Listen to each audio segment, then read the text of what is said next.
உலக தமிழர்களுக்கு வணக்கம். ஆம்ஸ்ட்ராங் கொலை கிணறு வெட்ட பூதம் கிளம்புன கதையாக தொடர்ந்து இன்னொருத்தர் சிக்கினார். அவரோட வாக்குமூலம் அடிப்படையில் இன்னும் 2 பேர் சிக்கினாங்க. இப்படி போய்கிட்டே இருக்குது. தோண்ட தோண்ட ஏகப்பட்ட மர்மங்கள் அப்படிங்கிறது வந்துக்கிட்டே இருக்குது.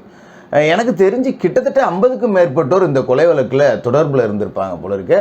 பல கோடி ரூபாய் பணம் அப்படிங்கிறது கை மாறி இருக்கு. பொதுவாகவே ஒரு வழக்கில் குற்றவாளிகளோட எண்ணிக்கை கூடிக்கிட்டே போகுது அப்படின்னாலே அந்த வழக்கு நீர்த்து போக போகுது அப்படின்னு தான் அர்த்தம். அப்படி தான் இதை நம்மளால் பார்க்க முடியுது. இவங்களை விசாரணை செஞ்சேன், இவங்க மூலியமாக இவங்களை பிடிச்சேன், அவங்கள விசாரணை செஞ்சேன், அவங்க மூலியமாக அவங்கள பிடிச்சேன் அப்படின்னு சொல்லிட்டு இதுக்கு எல்லை இல்லாமல் போய்கிட்டே இருக்கும் போல இருக்கு. இதில் முக்கியமான ரவுடி சம்போ செந்தில் அப்படிங்கிறவர் இப்போ வெளிநாட்டுக்கு தப்பிச்சு போயிட்டார். ரவுடி சம்போ செந்திலுக்கு இதில் தொடர்பு இருக்குது அப்படின்னு சொல்லிட்டு நேற்று கைது செய்யப்பட்ட வழக்கறிஞர் ஹரிகரன் அப்படிங்கிறவருடைய அந்த வாக்குமூலத்தில் கிடைத்ததாக காவல்துறையினர் தரப்பில் சொல்லப்படுது. இந்த சம்போ செந்தில் 4க்கும் மேற்பட்ட கொலை வழக்குகள் இருக்குது. ஆனால் ஒரு தடவை கூட கைது செய்யப்படவே இல்லை.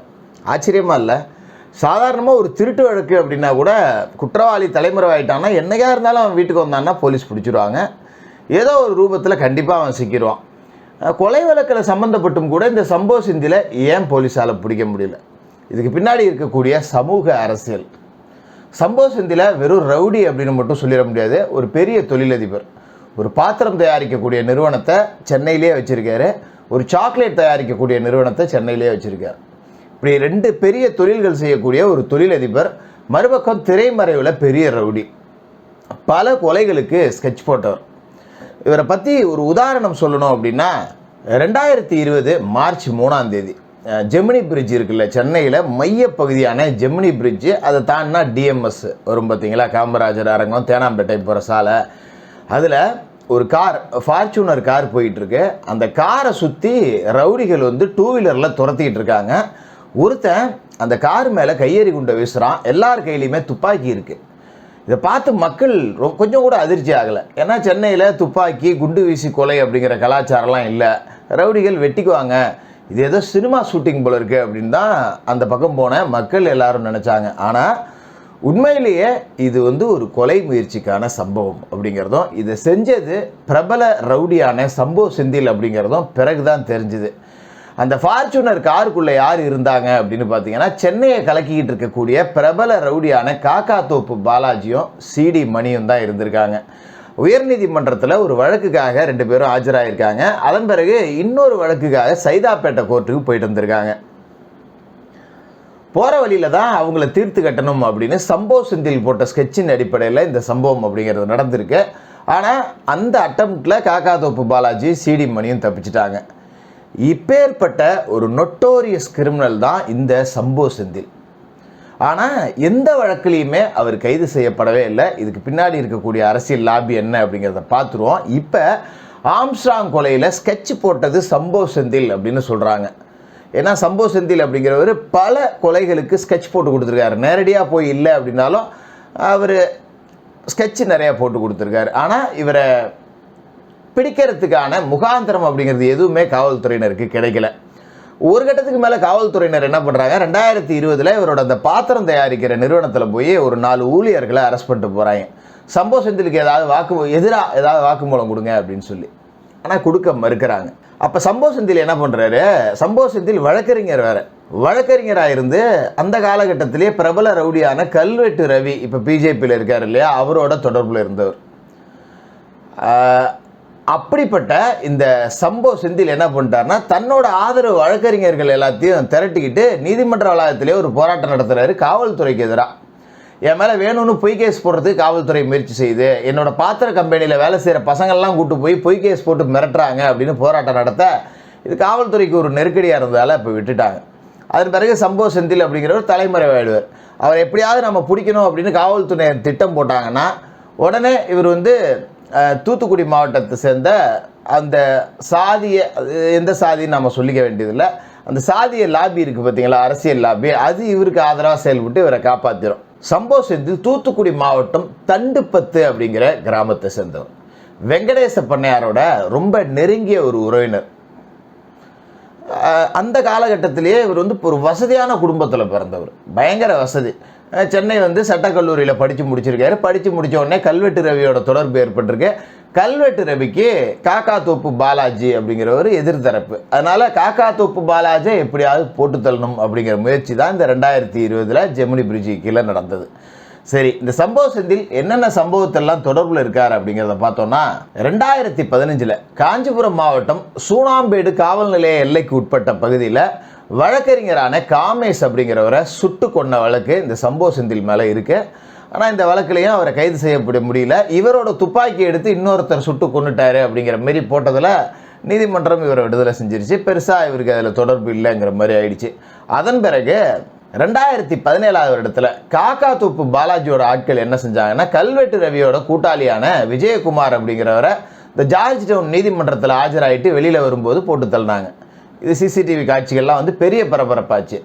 இந்த விஜயகுமாரோட கொலைக்கு பலியாக அடுத்த 2 நாளில் ரவீந்திரநாத் அப்படிங்கிற திருப்பூரை சேர்ந்த ரியல் எஸ்டேட் அதிபர் கொல்லப்பட்டார். இந்த வழக்கில் சம்போ செந்திலோட பெயர் அப்படிங்கிறது இருக்குது. அதன் பிறகு தாடி சிவா அப்படிங்கிறவர் கொல்லப்பட்ட வழக்கிலையும் இவரோட பெயர் இருக்குது.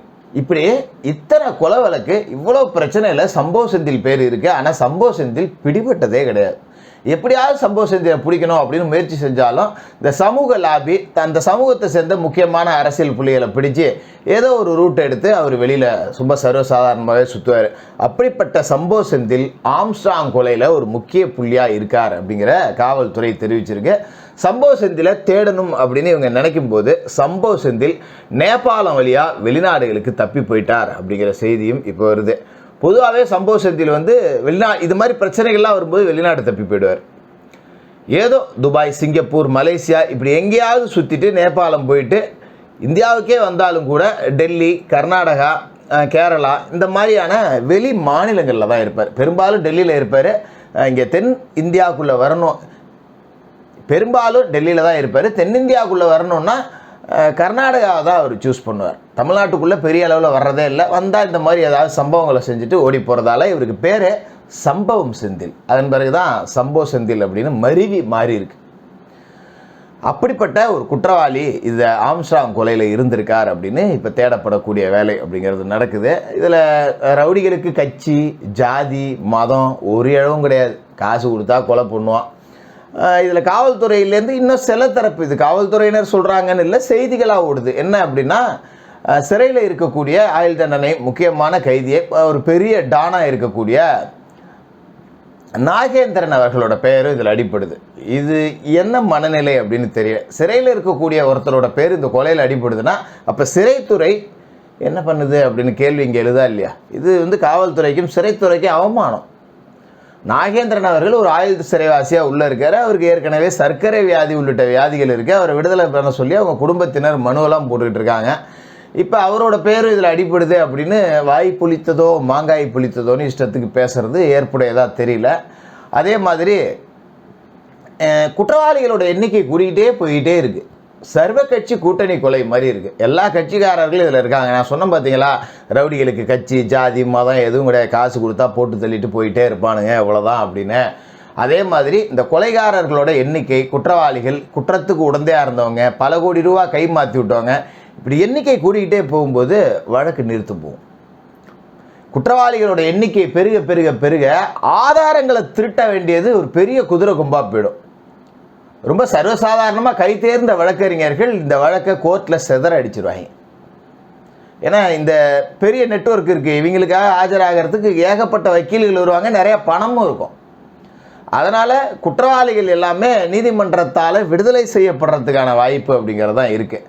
சரியான திசையை நோக்கி வழக்கு பயணிக்கணும் அப்படின்னா அந்த மாஸ்டர் கீ யார் அப்படிங்கிறத பிடிக்கணும். சம்போ செந்திலே தப்பி வெளிநாடு போயிட்டார். இன்னும் இதுக்கு பின்னாடி இருக்கக்கூடிய அந்த மெயின் தாதா யார்? அவன் கண்டிப்பாக பெரிய அரசியல்வாதியாக இருப்பான், பெரும்புள்ளியாக இருப்பான், பெரும் செல்வந்தனாக இருப்பான். அவனை நெருங்க முடியாது அப்படின்னு தான் நான் நினைக்கிறேன்.